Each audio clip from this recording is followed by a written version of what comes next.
আচ্ছা, আপনারা কি মার্কেট থেকে পিৎজা বেস কিনে এনে বাড়িতে পিৎজা বানাচ্ছেন? কি দরকার, বাড়িতেই বানান না পিৎজা বেস, তাও আবার ইস্ট ছাড়া, আর ওভেনেরও কোনো দরকার নেই।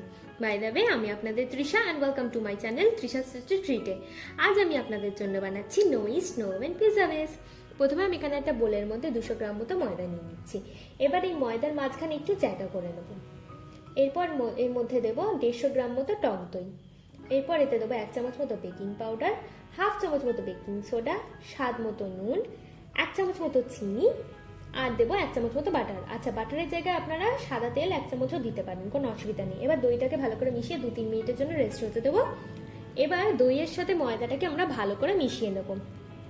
আচ্ছা, এখানে বলে রাখি, যদি ময়দাটা মাখতে গিয়ে আপনাদের শক্ত লাগে তাহলে কিন্তু আরেকটু দই মেশাতে পারেন, কিন্তু খবরদার 1 ফোঁটাও কিন্তু জল দেবেন না, দরকার আরও দই মেশাবেন। দেখুন কথা বলতে বলতে ময়দাটা মাখা হয়ে গেছে।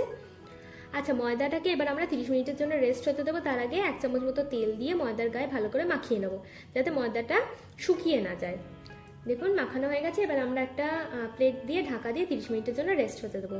দেখুন 30 মিনিট হয়ে গেছে। এবার ঢাকনাটা খুলে নিচ্ছি। এবার ওপর দিয়ে একটু ময়দা দিয়ে ছড়িয়ে আমরা ময়দাটাকে ভালো করে মেখে নেবো। আচ্ছা, এটাকেই কিন্তু বলে পিৎজা ডো।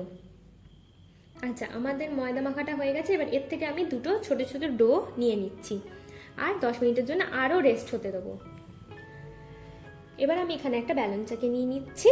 এবার ওর মধ্যে একটা ছোট্ট ডো নিয়ে নেব আর ওর ওপর দিয়ে হালকা একটু ময়দা ছড়িয়ে যেভাবে আমরা রুটি বেলি ঠিক সেইভাবেই আমাদের বেলে নিতে হবে।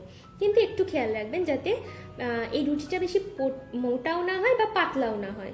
দেখুন আমি রুটিটা বেলা হয়ে গেছে। এবার দেখুন আমি ঠিক এটাকে কিন্তু বেশি মোটাও করিনি পাতলাও করিনি।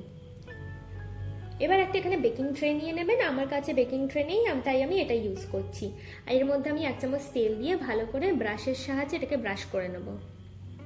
আচ্ছা, এবার বলে রাখি, পিৎজার রুটিটা যেহেতু খুব নরম হয়, তাই এরকম একটা ব্যালন চাকির সাহায্যে আমরা এটাকে রোল করে নেব আর ওই প্যানের মধ্যে দিয়ে আমরা রোল ব্যাক করে নেব। দেখুন, আচ্ছা এইটা কিন্তু একটু সাবধানে করবেন যাতে পিৎজার রুটিটা ছিঁড়ে না যায়। এবার আমরা হাত দিয়ে চেপে চেপে একটু শেপে দিয়ে নেবো। আচ্ছা, এবার আমরা কাঁটা চামচ নিচ্ছি আর কাঁটা চামচ দিয়ে পিৎজার বেসটাকে ভালো করে ফুটো করে দিচ্ছি। এটা কিন্তু ইম্পর্টেন্ট, নাহলে কিন্তু পিৎজাটার বেসটা ফুলে যাবে। এবার কড়াইতে এরকম একটা স্ট্যান্ড বসিয়ে তার উপর পিৎজা বেসটাকে রেখে একটা ঢাকনা চাপা দিয়ে প্রথমে 5 মিনিট হাই ফ্লেম, তারপরে 10 মিনিট লো ফ্লেমে রেখে দিলেই কিন্তু আমাদের হোমমেড পিৎজা বেস রেডি।